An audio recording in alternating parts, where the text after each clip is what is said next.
Won't be the first time. Yeah, I think it's in my car somewhere. You good, Jim? Oh, thanks. You good? Yeah. Oh, my plug. Oh, Yeah. you want that right now? No. Good, because I can't walk back. You didn't. But I'll remember, I'll set it aside. Yeah, keep an eye out for that windscreen. Yeah, I walked it like 3 times. I didn't see it, so. All right, I'm going back to the truck.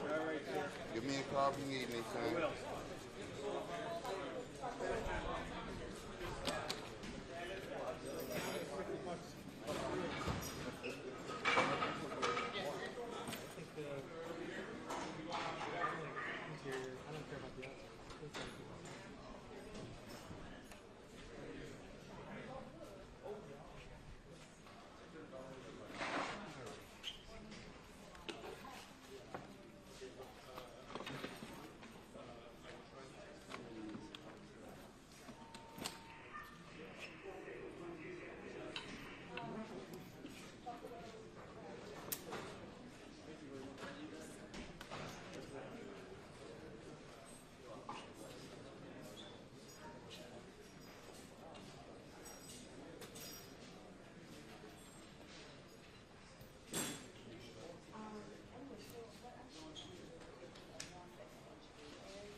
Yeah, man. Oh, okay. All right. Folks, I would anticipate probably about 10 to 12 minutes starting. It's all important. Thank you, everybody, for migrating over. Appreciate it. Okay, just wanted to make sure I didn't miss When we anything. start, for folks who are live streaming, Mayor Brown will open. You must have responded to my letters. Police Commissioner Joseph Grimalia will speak second. Anticipate Erie County Sheriff John Garcia third. Then I would anticipate Governor Kathy Hochul. And after that, there may be 1 or 2 others. And once we're done going through the lineup, we'll open it up to Q&A. Again, thanks everybody for making your way over, and we'll start shortly, okay? Thank you.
He was getting in the weeds for some of that.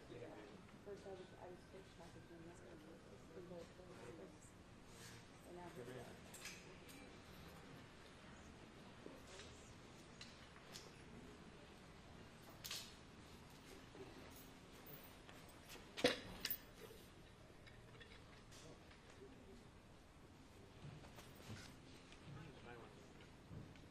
You want to use this? You can.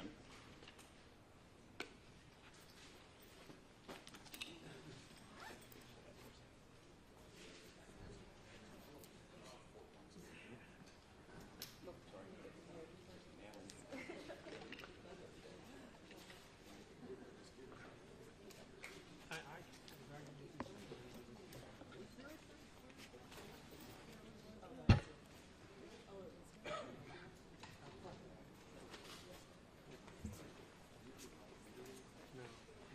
There's a couple.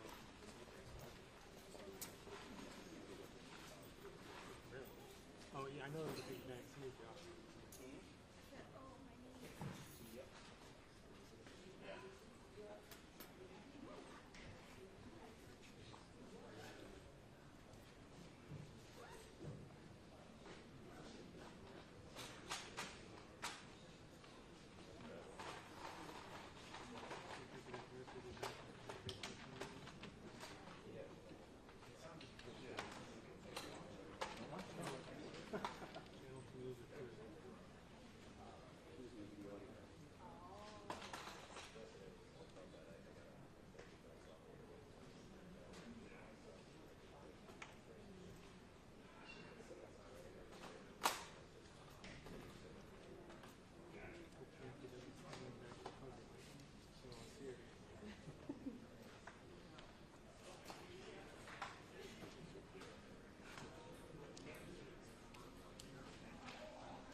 Yeah, I think the face would make a difference.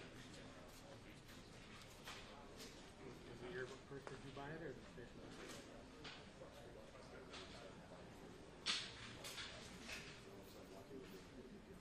Is that for COVID?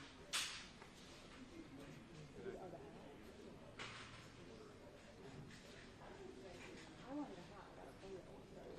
I was crazy.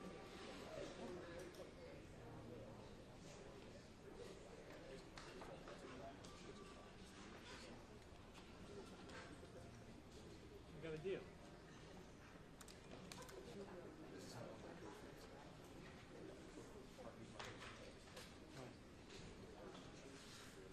Yeah, I can. I've got the same, the sleeves are too small, and I'm certainly not a muscular guy, but I got this through the damn jacket.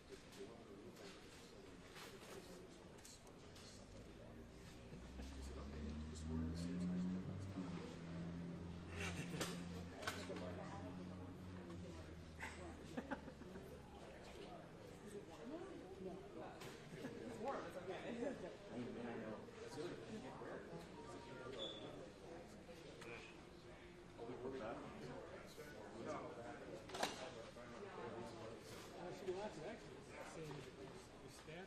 You got one? We're really low on staff too. You guys are great.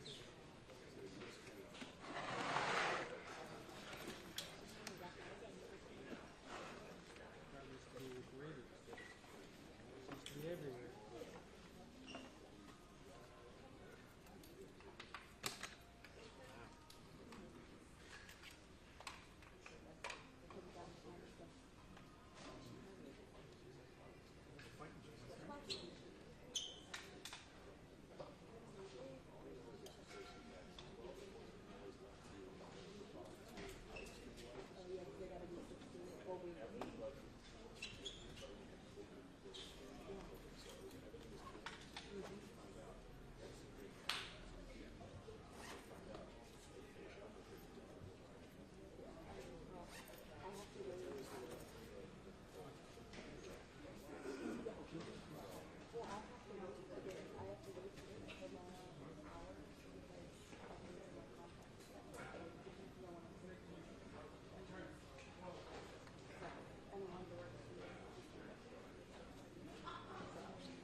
12:45 start time.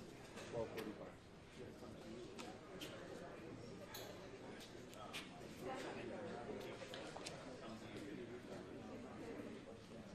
Jim, did I hand you my phone? Yeah, no, I think we're across. I think we're in the same. Yeah, we're both in the same. Yeah, but I thought I had them both when I came here. No, sorry. You're check inside here. Stay in one spot. Stay in one spot. All right.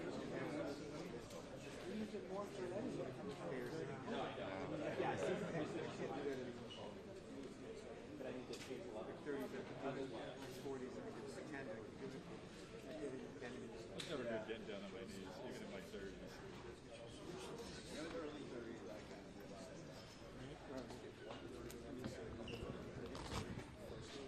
The problem is the sound you make when you get up. The whole room is like. At my age, I'm afraid something else might happen. I got three of them. In a quiet room. Listen, babe.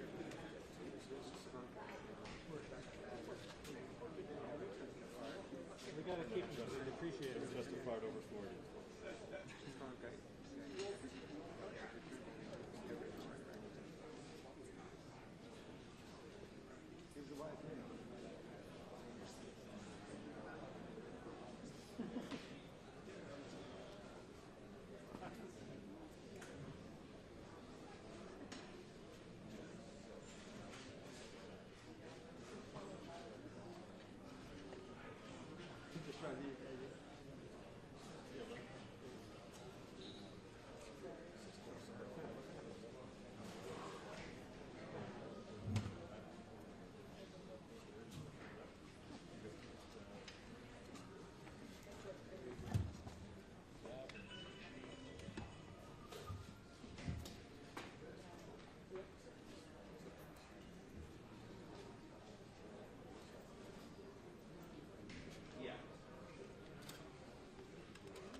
Tall tripod too. I love that.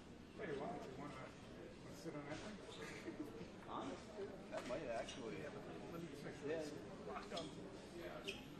That's why I love Pelicans. Wow.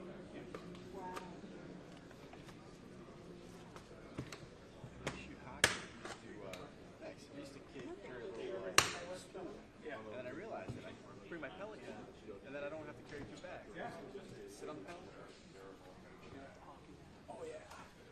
It's a little tight with your feet. It's nice to feel laterally right there.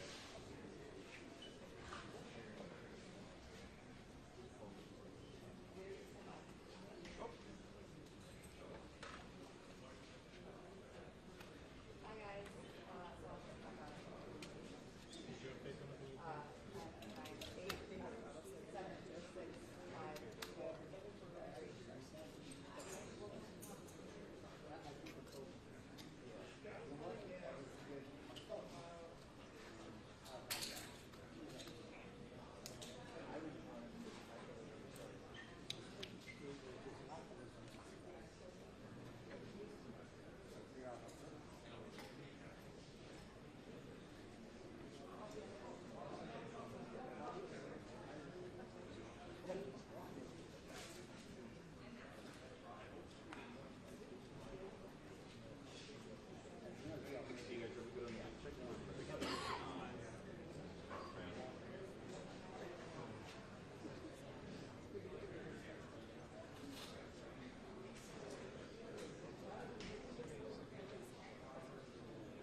but his name is former Buffalo teacher, really well known for the civil rights rates on the book.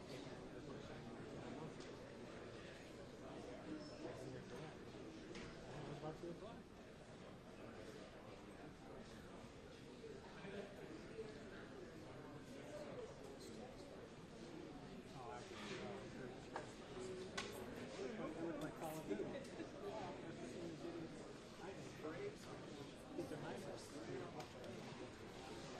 Here we go.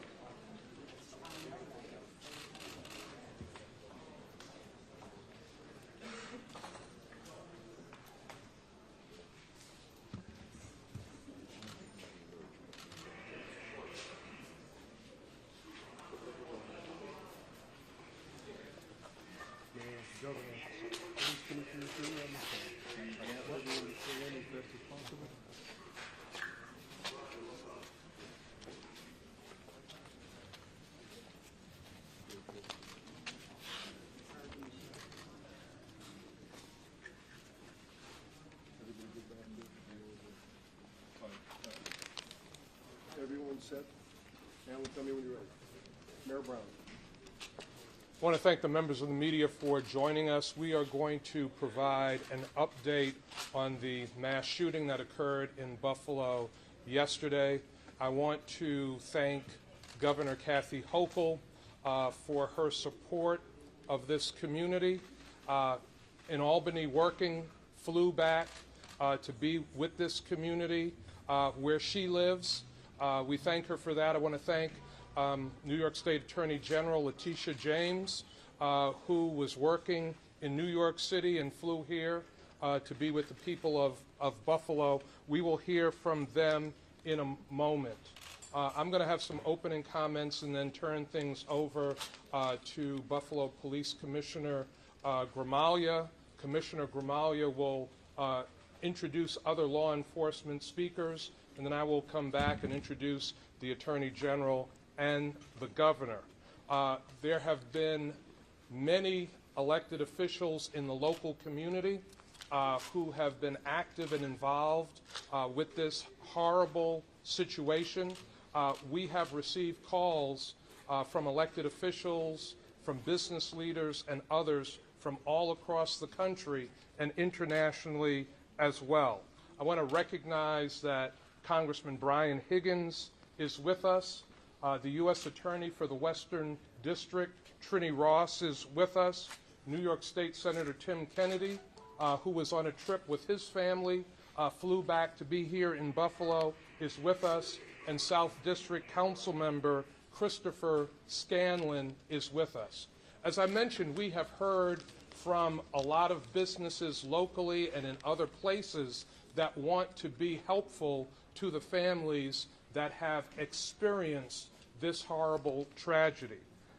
Scott Beeler and West Her Automotive Group have pledged $300,000 for grief counseling and other services for the families of the 10 members of our community that lost their lives in this mass shooting. I want to thank Scott Beeler and West Her Automotive Group for that commitment. Zephyr and Cross Country Mortgage. Zephyr is a new company that will be opening in the city of Buffalo. They have committed $50,000 for the funeral expenses of the 10 members of our community that have lost their lives. All information about how those donations can be processed and how that support can be provided to the families can be accessed through the mayor's office by calling 716-851-4841. This assistance is only for the affected families, the 13 people who have been shot, and sadly, the families of the 10 people who lost their lives. Now, for a more detailed and updated law enforcement briefing, I'm going to ask Joseph Gramaglia, the Buffalo police commissioner to provide that briefing and introduce other members of law enforcement. Thank you, Mayor. Thank you, Governor. Thank you, everybody here. So first, again, we'd like to extend our condolences to the families of those that have been affected, the TOPS community, the Buffalo police community, and the entire city of Buffalo community. We all feel this as a whole. This is going to be a very lengthy investigation. Last night, we completed the process with the medical examiner's office on identifications and, more importantly, family notifications. We had a family reunification center, and we were able to provide all those notifications so that they can begin the grieving process.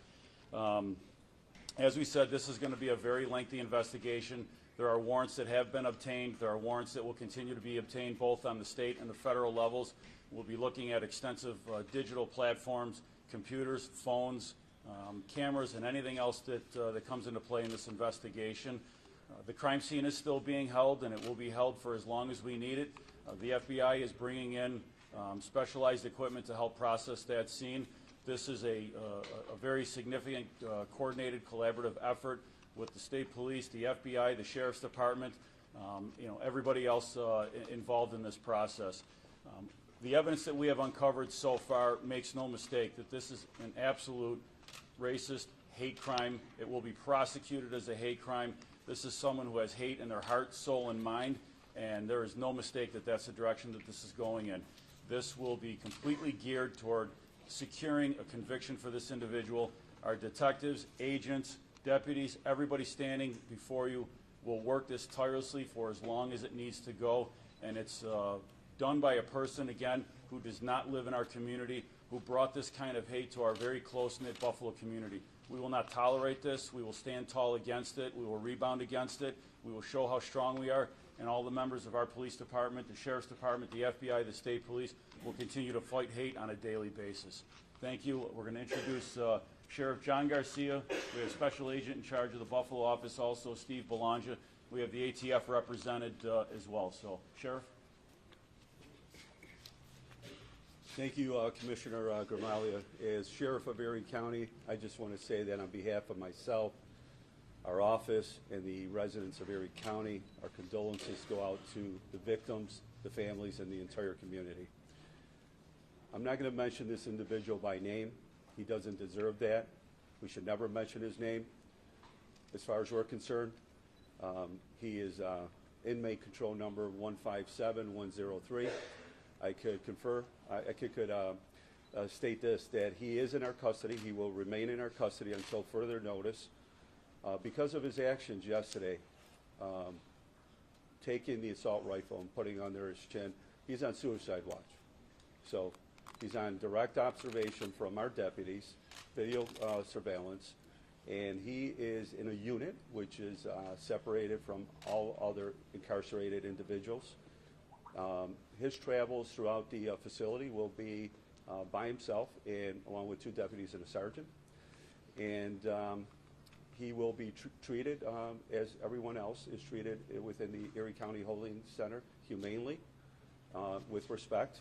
And he will receive the correctional health and the mental health that is needed. I believe the narrative should be the actions taken yesterday by the Buffalo police officers, Erie County Sheriff's deputies, FBI agents, that this shooting started at approximately 2:30 p.m. And 5 hours later, this individual is in custody and arraigned and behind bars. The bravery by the Buffalo police officers to engage an individual with a vest, an assault rifle, with handguns, I could just not say enough about their actions. I can't say enough about our retired fellow colleague, Aaron Salter, who confronted this individual to save the lives of others. And may he rest in peace, Aaron Salter. We will move forward. This individual came from outside the community. This is not the city of good neighbors. Moving forward, as the mayor said, a lot of people have reached out to the mayor's office, as they have reached out to the Erie County Sheriff's Office, to see what they could do. how they could donate to the families, how they could pay for the funerals. This is what our community is all about. This is Buffalo. This is Erie County. Hate has no place in our county, in our state, in our nation. This was pure evil by one individual. And I know that this community is going to come together stronger than ever, more united than ever, because we are Buffalo and we are one. God bless the victims, their families, and this entire county. Thank you. Steve Belangio from the FBI. On behalf of the FBI, I'd like to offer my condolences once again to the families and the victims who were viciously attacked yesterday. The FBI continues to vigorously work this investigation from a federal perspective with all of our federal, state, and local partners. I'd like to give a shout out to the ATF, who's been an incredible partner from the beginning on this case at the federal level. We are receiving resources both locally and federally and from our headquarters to assist in this investigation, including from our evidence response unit at headquarters, along with our criminal investigative division, our counterterrorism division, and our victim services division. We continue to investigate this case as a hate crime, a federal hate crime, and as a crime perpetrated by a racially motivated violent extremist. If you have not seen it, the FBI has set up a tip line, and if anybody has information that could help with this investigation, we ask that you go to fbi.gov/buffaloshooting.com or fbi.gov/buffaloshooting if you have any information, any video, anything like that that would assist the investigation. Thank you. Again, I want to thank law enforcement at every level, federal, state, Buffalo Police, Erie County Sheriff's Department, for their tremendous response. The Buffalo Police responded in less than 2 minutes after this incident began. And I want to say a special word of thanks to the Buffalo police officers, because if not for their swift response and courageous actions, more lives probably would have been lost yesterday. That is important to note. This individual came here with the expressed purpose of taking as many black lives as he possibly could. So the Buffalo Police saved a lot of lives yesterday. I want to thank them for that. Yesterday, as this was unfolding, one of the people that reached out was New York State Attorney General Letitia James. And not only did she reach out, but then very quickly, very shortly thereafter, got on a plane and flew here to be with our community and provide support and services. My pleasure to introduce our Attorney General. Thank you. Thank you, Mr. Mayor. I want to thank law enforcement this morning. I also want to thank the District Attorney and the Assistant United States Attorney General who will be prosecuting these cases. I want to thank D.A. Flynn and, of course, the Assistant United States Attorney General for the Western District, Ms. Trini Ross, for all that they are doing. I know that they will bring the full weight of the United States of America to bear justice and to bring justice on behalf of this community, which is in mourning right now, in pain, and in desperate need of healing. I had the opportunity to attend a number of churches this morning, and I heard about the victims. I heard about the senior citizen who planted trees on her block. I heard about the woman who just went to visit her husband in a nursing home and then stopped by at Tops to get something to eat. I heard about the young gentleman who worked in the office of Senator Kennedy, who survived, who was shot through the neck, and who God's basically spared his life. I heard about countless number of victims this morning. I held in my arms a young lady who worked at Tops, who was so afraid that she was about to die, who witnessed the bloodshed, who shaked and quivered in my arms this morning, who was afraid for her community, but afraid also for herself. This event will not define Buffalo. This event will bring Buffalo residents together. This event was committed by a sick, demented individual who has fueled a daily diet of hate. So let us now tamper down our comments, all of us. Let us make sure that we have standards in journalism. Let us make sure that we investigate social media, and my office will be focused on doing that, as we have been doing for the last few months. And let us come together as one, and let us put aside any differences, and let us all stand and remember the words of Dr. King, that love, only love, will overcome hate. Thank you, Mr. Mayor.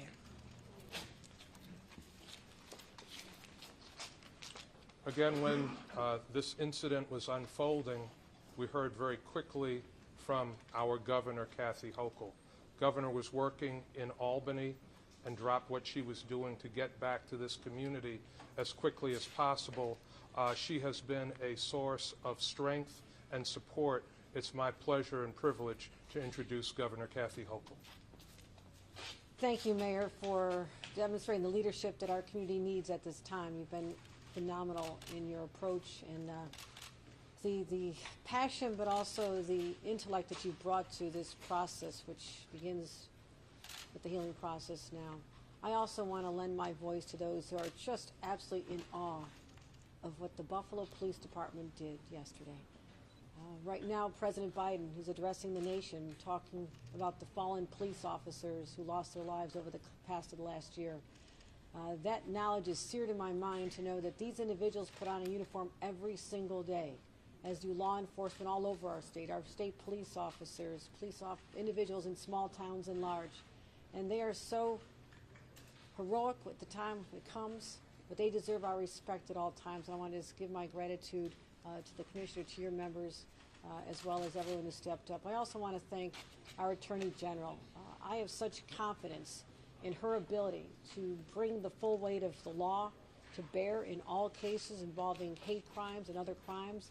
And I've just referred to her office a further investigation, working with our Hate Crimes Task Force to make sure that we ferret this out at all levels and continue working together, investigating this wherever it may happen. We don't know whether there's other people who are now going to be inspired, which is exactly what this cruel, depraved person intended. If you read the manifesto, he intended to make sure that other people would see what happened in real time here, so they would consider other acts as well. That's what has to shut down right now.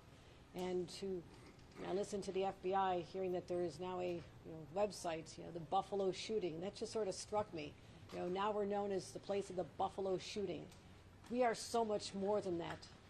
This state is magnificent, but this is my hometown. People know I know this neighborhood. This is my community. These are my friends. So we will be known perhaps temporarily as the place of the Buffalo shooting, but I want our place in history to be the place of the last mass shooting in this country. And working together, we will achieve that. Bringing to bear all the resources we have, whether it's smarter gun laws in our nation, and I continue to call on Washington to do just some basic things like we've done here in the state of New York. I also call on the Supreme Court, which is actually considering rolling back some of the protections that we put in place here to protect New York citizens from gun violence. We encourage them to just leave the law alone, but we'll find out soon where they're headed. But also the social media platforms, those companies, we're going to be sitting down and having a conversation very soon about, are they doing everything they humanly can? Are they putting in place human intellect as well as algorithms to identify when this hate speech occurs? I also want to make a couple of announcements about the incredible support, the outpouring of support that has come to these families who we mourn. Our hearts break for them, but also people all over want to share their love with us as well. And so I was in contact with Reverend Al Sharpton, the head of the National Action Network.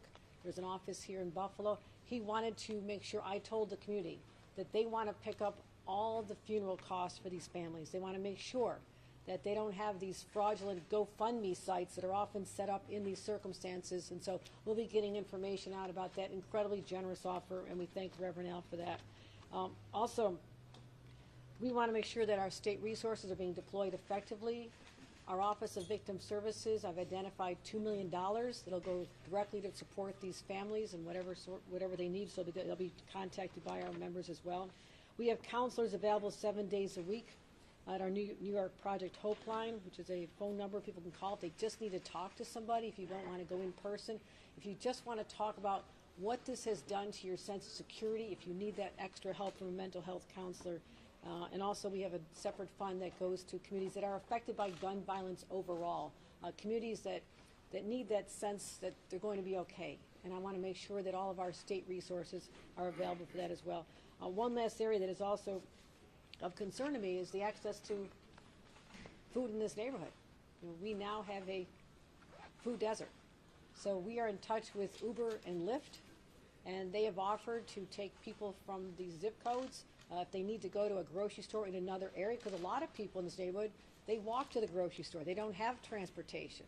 So to those families, we'll be reaching out and making sure the information is there on how to get access. And I thank Uber and Lyft for providing these resources, as well as I understand that this is a crime scene, but as soon as we can get this store open, available to the neighborhood, is going to be critically important to the well-being and the sense of getting back to normal. So I ask our law enforcement partners to understand that this community does not have a lot of options. This neighborhood does not have a lot of stores to go to. We want to make sure that their lives, the disruptions that the disruption of yesterday does not continue day after day. It was a constant reminder of what pain this community just endured. So I thank everyone. We're going to continue to be issuing information as we get it, but I want to thank the community for stepping up. This is what Buffalo does. This is what New York State does. We step up. And to anyone else, and this is my last message, anyone else who dare break the security that every citizen is entitled to make them feel victimized, you've just picked a fight with 20 million New Yorkers. Because we will continue to stand up, because an attack on one is an attack on all. And this was no other way to describe it than white supremacy terrorism. It's racism, it's hatred, and it stops right here in Buffalo. This is the last stop you're going to have, because we are coming after you. Thank you. A couple of other points before we open up for questions. The governor mentioned crisis services and the importance of grief counselors. All of us went to church together this morning. The governor, Attorney General James, Congressman Higgins, Senator Kennedy, and I, and we got to see some of the grief that is in this community, some of the raw emotion and pain and anguish that people are feeling. Also available, Erie County Executive Poland Cars has set up grief counseling at the Johnny B. Wiley Athletic Center on Jefferson Avenue. That grief counseling is available until 9 p.m. tonight, and it will be available tomorrow from 9 a.m. to 9 p.m. At the Johnny B. Wiley Athletic Center on Jefferson Avenue, right down the street from where we are. We know that there were a number of people that witnessed this incident, that feel traumatized by this incident.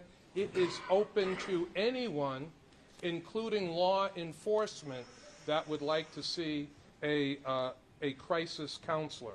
Also, for others that can't get to that site, crisis services is available. That number is 716-831-3434. Just as I conclude, want to mention that we have been joined by Maston District Council Member Ulysses Wingo, Niagara District Council Member David Rivera, and Buffalo Urban League President and CEO Thomas Buford, other members of the Buffalo Urban League, and the Urban League Crisis Services team that has been in the community over the last 24 hours. Again, we are Buffalo strong. We will pull together as a community, and as we grieve and as we express our deepest and most heartfelt prayers to the families of those who lost loved ones, we as a community will rise again stronger than before. We'll open up for your questions. Commissioner Gramaglia, you mentioned that there are state and federal warrants going out. Who are they for, and what are they regarding? Right now, warrants are being obtained for his home. Warrants are being obtained for the vehicle. A warrant was executed on the vehicle. Again, there's social media platforms, there's a computer, telephones, and then any other digital footprints that might come along, or digital technologies. So are there any other individuals that you're looking into? At this point, the investigation is showing that he did this by himself. We are, again, looking into some other aspects that we're not going to get into. I'm not going to share at this point. But this was a lone act here, but we are looking to anything that comes up. CNN over here. Commissioner, I'm wondering if you can give us a timeline. You know, you said this morning that he was here previously. Have you been able to build out a timeline from the last 24 hours, 48 hours of this movement? So he was in the Buffalo area. He was right in this area the day before. The warrants on social media platforms, GPS technology, that's going to help us put a much better timeline. We have identified some of the locations that he was at. We know he did some reconnaissance on the area and in the store. But as far as the timeline of when the act took place, the first 911 call came in at 2:30 p.m. yesterday. Our patrol officers were on scene at 2:31, according to our CAD yesterday. The officers immediately engaged the subject. As it was said, he put the gun underneath his chin, and our officers very courageously used every de-escalation tactic that they could. They talked him down. It was a pretty one-sided fight there with the armor that he had, and they were able to safely take him into custody with no further shots being fired. It was just a tremendous act of bravery. Did he interact with anyone at the tops when he was previously? That I'm not going to disclose. That's all part of the investigation. And I have a question for the U.S. Attorney. How quickly do you think we'll see federal charges here in this case, the federal hate crime charges? We understand the urgency of the situation. I have surged our team to work on warrants and to work with our law enforcement partners. We will bring charges as soon as we know we have the evidence to support them. Jennifer? The Attorney General gave us a little bit of information about the victims. What else can you tell us? Are you able to tell us the ages of the victims, and when do you expect to release the names? We are looking at potentially releasing that later today. We'll get all that information out. Commissioner, there's a lot of people on the street who are relaying to us frustration with the fact that the shooter, surrendered peacefully and saying things, pointing out that, that black men, often in conflicts with the police, have been shot for much less. Can you just respond to that criticism that is out there, or maybe this frustration in the community that we're in? Any opportunity that we have, and that's what we teach to de-escalate a situation, we are not looking to shoot anyone. This individual at the time put the gun to his own chin, not pointed towards the officers. The shooting had stopped at that point, and the officers moved in very quickly to de-escalate. Had the need come into play where they were forced to take deadly physical force, then they would have acted on that. Again, keep in mind he was heavily armed. He had metal plating, armor plating vests on, and that could have been a really bad situation. But we responded as we're trained. The security guard fired at the weapon, right? He shot at him because he was wearing protective gear. It had no effect on him. Is that right? Yes, our retired officer, Salter, working security there, engaged the suspect, fired rounds. We have evidence that he struck him at least one time, and that unfortunately had no effect. Associated Press, Carolyn? When was the weapon purchased? And also, given that the state police have investigated Meadows High School, would there have been any state law or another law to prevent him from obtaining a weapon like that? So we're not going to get into specifics of when the weapons were purchased. We have a timeline of that. We have a tracking. The ATF immediately moved on that.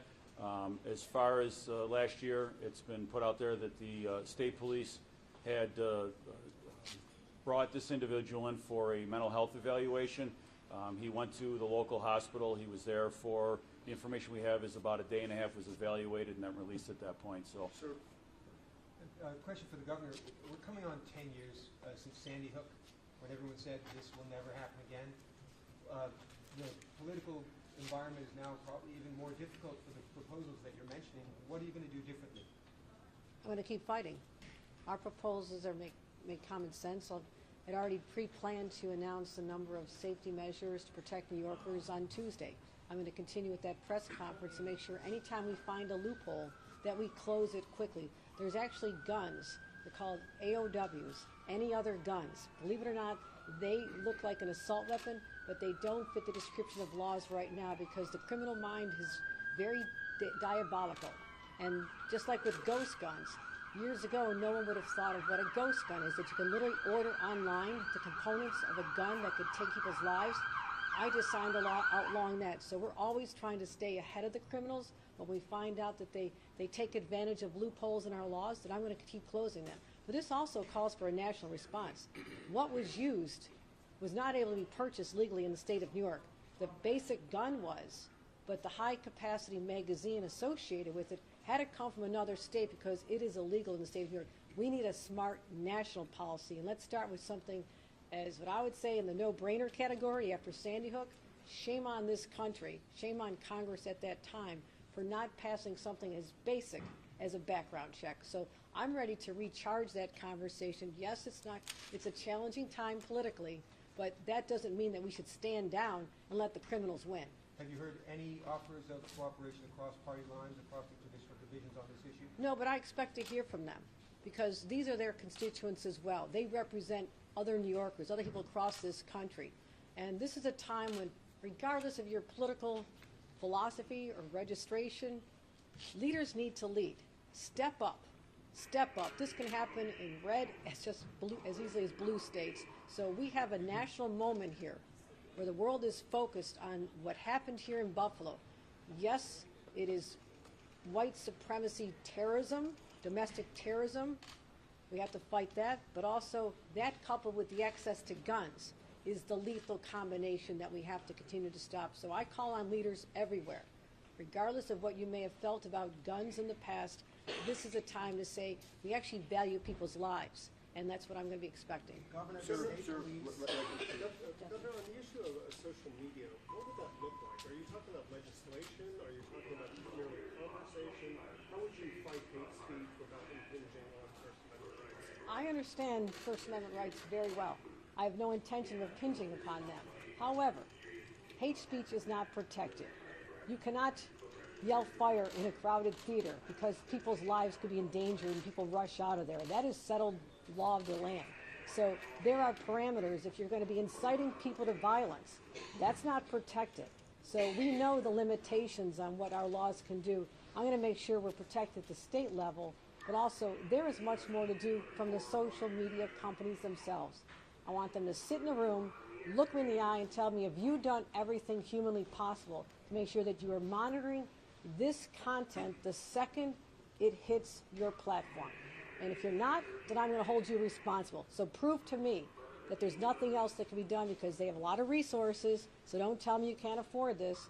There's a lot of technology. Monitoring aspects are important to us, as well as working with our state police officers as well and our federal department. Have you reached out to Twitch, to Discord, to those sorts of platforms to start these conversations? No, this literally happened less than 1 day ago. I assure you when I get back to Albany, their phones will ring. Governor, I need to follow up on this. The fact that this individual, we're now learning, was brought in, was questioned, the state police brought him in, there was a mental health evaluation, yet he was still able to get his hands on these weapons. Again, we're seeing signs and indications that there was perhaps something going on in this person's life, yet no one was able to stop it. How concerning is that? I'm very concerned about this. Obviously, this happened before I was governor, but I'm still going to find out what happened and when it happened and how we don't exactly know how all the weapon components were attained. As I mentioned, the most lethal part of the gun, the high-capacity magazine, was not legally purchased in the state of New York. So obviously a law was broken in order to either purchase that or to transport it across state lines. So we have a lot more information to find out. All right, 3 more questions right there. To follow up on that for the FBI, if this kid was brought in by state police and he was evaluated, he was making these comments online, did he slip through the cracks or was he on radar? This individual was not on the radar of the FBI, and to my knowledge, he was not on the radar beyond the incident with the state police. That's been referenced. But he was on the radar of the state police, right? That's brought in. what I just said. If I could speak to that real quick. I think this is an important. It is. So the individual was brought in for a mental health evaluation. He was evaluated and then he was released. As far as when we say on the radar, there was nothing picked up on the state police intelligence, nothing that was picked up on the FBI intelligence. Nobody called in, nobody called any complaints. You monitor any social media.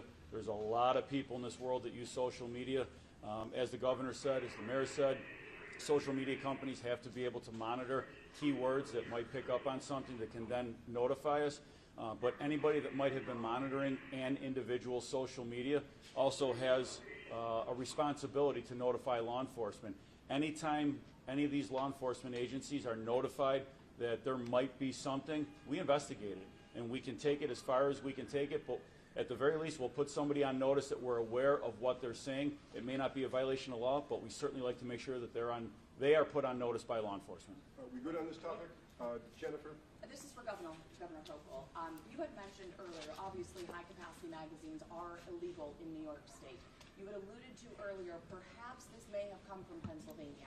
Have you had any conversations with Governor Wolf or the Pennsylvania State Police? No, I mentioned Pennsylvania only because it is literally 10 minutes from the accused, the perpetrator's home, so I just mentioned Pennsylvania. I don't know that, I don't have evidence that it came from Pennsylvania, but I will say that is the reason why I established months ago a 9-state gun interdiction task force, because there is an iron pipeline of guns coming up from Tennessee, from Georgia. We trace them. I know exactly where they're coming from. They come in from Pennsylvania. Think about how easy this is. Someone wants to traffic in guns and lead them to the streets of the Bronx or Brooklyn or Buffalo or Rochester. All they have to do is go to a gun show in Pennsylvania or another state, load up their trunk with these weapons, whether it's the magazines or the weapons themselves, drive them up, try to evade interdiction, and to start selling them on our streets. That's why I have a gun task force where we're starting to share, for first time ever, between 9 states, all the information we're collecting about other activities. So we've already identified cases where guns are being trafficked here. We're talking to those states as well. So we'll find out, we'll know the origins of this particular, the component parts that led to the slaughter on the streets just a few blocks from here. But we have a larger problem than just that. These guns are coming, and these parts are coming from all over the country into New York State. Is there a few questions left? Any for law enforcement? Yes, for law enforcement. You mentioned that there may have been some interaction between the suspect and the community in the days leading up to the shooting. Can you share any more details about what that sort of interaction may look like? So what I said is if there was interaction, I'm not going to confirm that there was or there wasn't. Then we will continue to investigate that. Our homicide detectives will engage in interviews. If someone out there believes that they spoke to this individual beforehand, please contact our department and come in and speak with our homicide detectives. Anything can help. Yes. Commissioner, you mentioned that he was here yesterday for reconnaissance. Was that the first time that you know that he was here in Buffalo, or had he been here in the past? So it was the day before, on Friday. Yesterday was the day that the incident occurred. We have no knowledge, we have no information at all that he was here in Buffalo any time before this. It appears right now as we stand that Friday was the first day that he would have been here. And I recognize the accused is 18 years old, but are his parents cooperating with police? Have you spoken to them? State police and FBI are at his house. They've spoken with the parents. From what I've been told, they're absolutely distraught and devastated, cooperating, but as I said, the state police and FBI are handling that part of the investigation down in that part of the state. Commissioner, over here, a follow-up on the mental health. And sorry if I'm being dense, but just to be clear, so the mental health evaluation was related to the threat at the high school?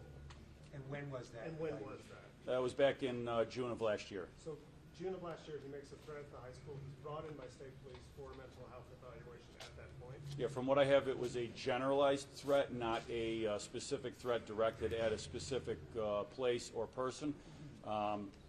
Based on a I'm sorry? Was it a racist threat? No, it was not. The state police responded.